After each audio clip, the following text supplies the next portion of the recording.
नहीं, हम सबके लिए बहुत ही, मैं क्या बताऊँ, मतलब अगर शायद हमारी लाइफ में अंडू बटन होता या एक दिन डिलीट कर सकते, काश। क्योंकि हम अगर शूटिंग नहीं होती थी तो दीपू और हम कभी जिम में मिल जाते थे, कभी हम यहाँ वॉक करते हुए मिल जाते थे। तो फर्स्ट ऑफ ऑल तो बिलीव करना ही बहुत मुश्किल है। बस भगवान से बहुत यही बोलूँगी, दिस इज़ सो अनफेयर। उसको ऐसे नहीं जाना चाहिए था। और उसका बच्चा बहुत छोटा है, 1.5 साल का है। ऐसी जो चला जाता है वो तो फिर भी मुक्त हो जाता है सारी दुनियादारी से, बट जो पीछे रह गया अब उनके लिए बहुत मुश्किल है। सो जस्ट दीपू, उनको ब्लेस करना, मैं यही बोलूँगी कि अपनी वाइफ को और अपने बच्चे को ब्लेस करना। एंड जस्ट जहाँ भी हो, सुख से हो और शांति से हो। कुछ कहना चाहोगे किस तरह से, क्योंकि बस दैट्स इट। So sorry. मतलब क्या कहना चाहोगे? देखिए, ये तो हम सबके लिए बहुत ही दुखद घटना रही है। भाभी जी घर पर है, क्या लोगों के साथ तो बहुत बड़ा ही सदमा है, क्योंकि हमारा बहुत इम्पोर्टेंट एक्टर वो था। और वो जो टीका मल खान टिल्लू की तिकड़ी थी, उसमें से एक सबसे महत्वपूर्ण सदस्य वो था। उसका जाना एक खालीपन छोड़ गया है।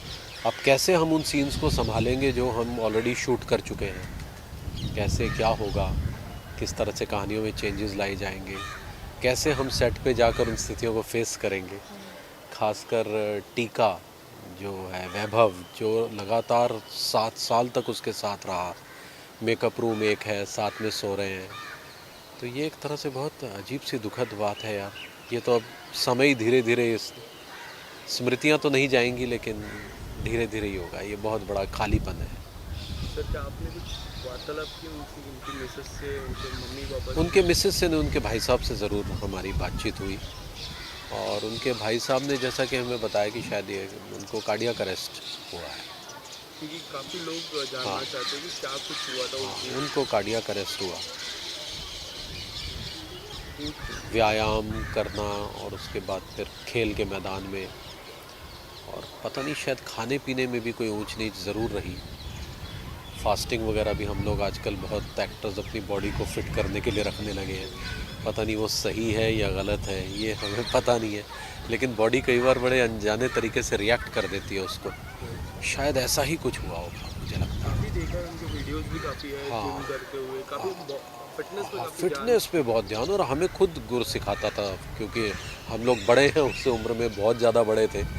तो हम लोगों को बोला करता था कि देखो, सीरियल अभी 8वें साल में गया ना, हाँ, अभी 14 साल होना मांगता है, ऐसे बोलता था। तो आप फिट रहिए। पेट निकल रहा है आपका, बार बार पेट पे मारता था मेरे।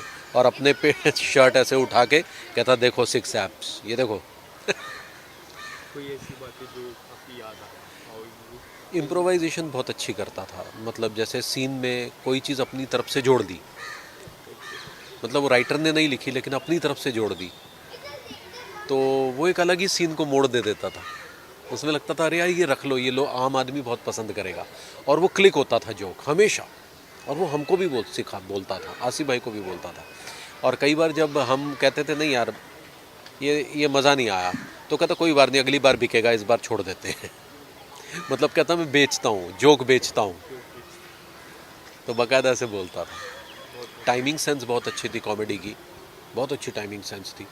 और ख़ासकर भाषा की बहुत समझ थी। जो टिपिकल कनपुरिया भाषा बोली जाती है ना, उसकी बहुत सेंस थी उसको। जैसे कुछ शब्द इस्तेमाल करना, अरी मुरी मैया, ये उसने अपनी तरफ से ही किया था, ये राइटर ने नहीं लिखा था। तो ये ऐसी ऐसी चीज़ें जोड़ देना, तो बहुत दुख है। Thank you. शुक्रिया। शुक्रिया।